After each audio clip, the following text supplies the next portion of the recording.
I don't know what the latest figures are in the UK, but in the US, the Pew Internet Life Project has done a lot of really great research.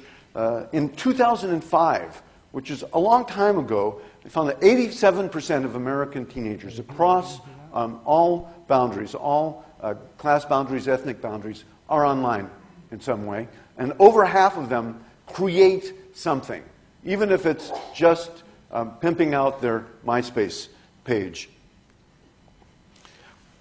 I don't believe in this myth of the digital natives who are magically empowered and fluent because they carry laptops.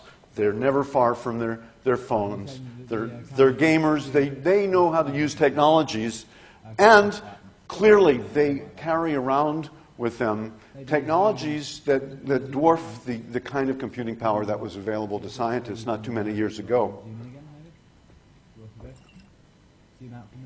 I think we are already seeing, I know we are already seeing a change in their participation in society. We're just beginning to see the results of that. This is from the Los Angeles demonstrations. I'm going to talk just a little bit about that.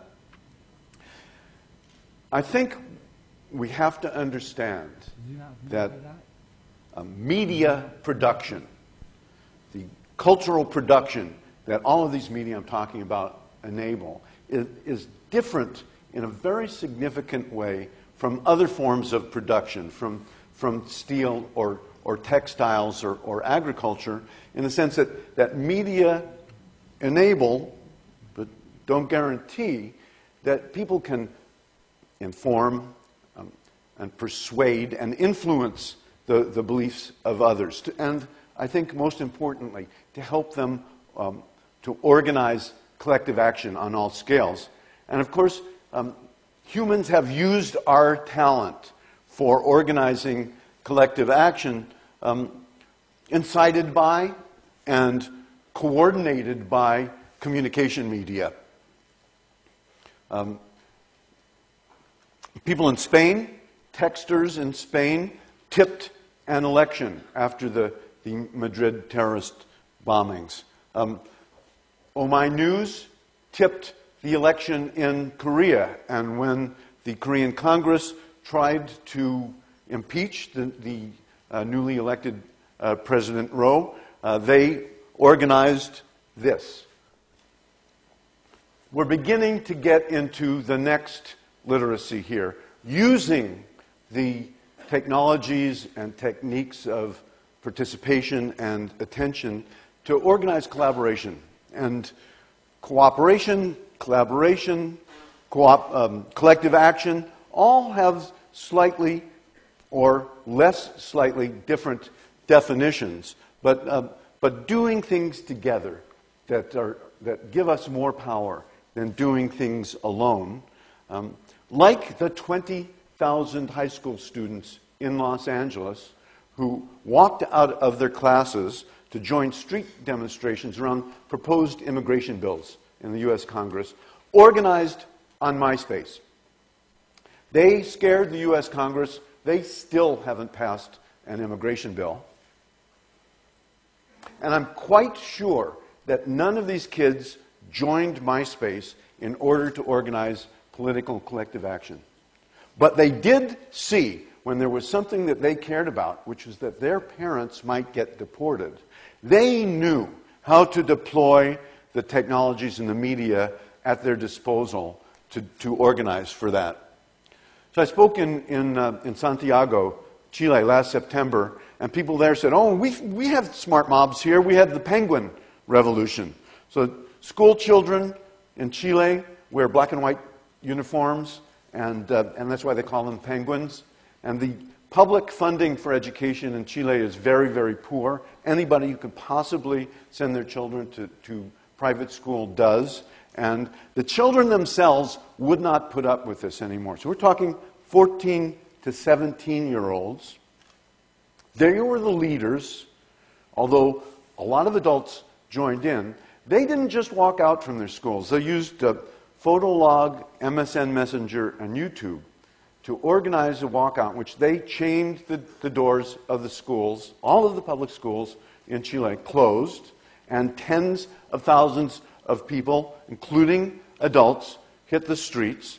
The Minister of Education resigned in the wake of this scandal, and that precipitated a national discussion of education. I don't know where that's going to end up, but it certainly woke up those students. They were 14 to 17 years old 3 or 4 years ago. They are now beginning to enter the political process, and I suspect we will hear more from them as leaders. Of course, fair trade demonstrators here in London organized a flash mob dressed up as bananas. Why not have a little fun while you're at it? There are a lot of ways to do this. We are seeing, of course, a lot of people organizing that kind of collective action. The last American election, one of my students at Stanford built this website. He kind of mashed up YouTube and Dig.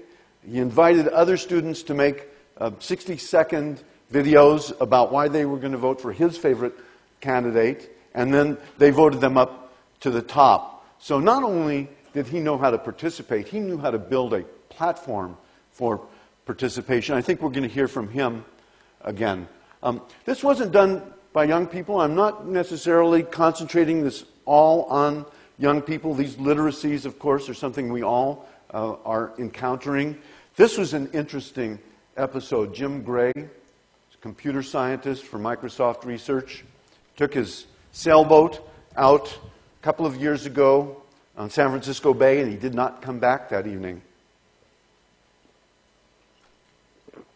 So, his friends at competing companies at Microsoft, at Google, and Amazon organized themselves.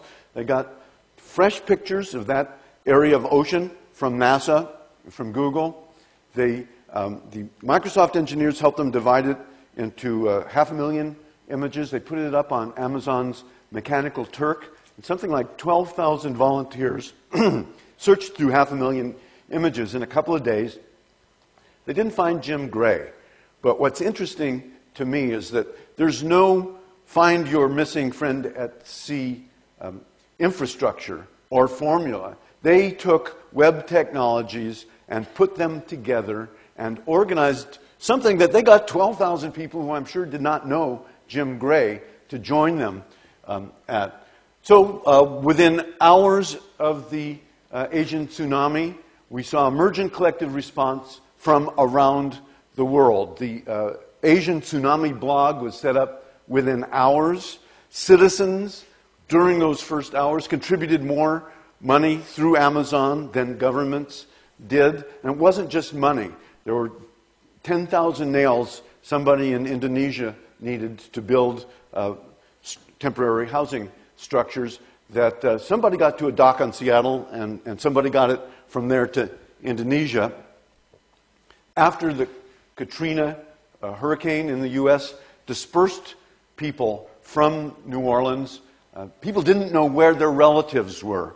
They were posting notices on Craigslist, on Usenet, on half a dozen different sources. So some geeks got together to try to consolidate these requests, scrape all of these different sources and put them into a uniform database they call the Katrina People Finder Wiki.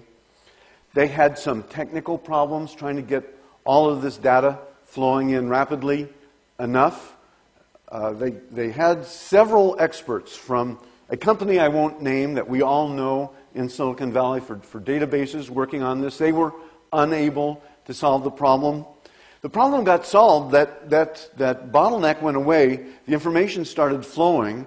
These geeks figured out who had solved the problem. They called him at home, and he said, "Sure, I can tell you how I did it, but my mom says I have to go to school now."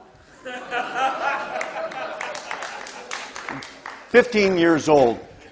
Emergent collective response is always what happens before the official responders come. When there's a disaster. People always rush into burning buildings. People always give first aid. But now we are seeing global emergent collective response to disaster. I don't think that this is the end of this.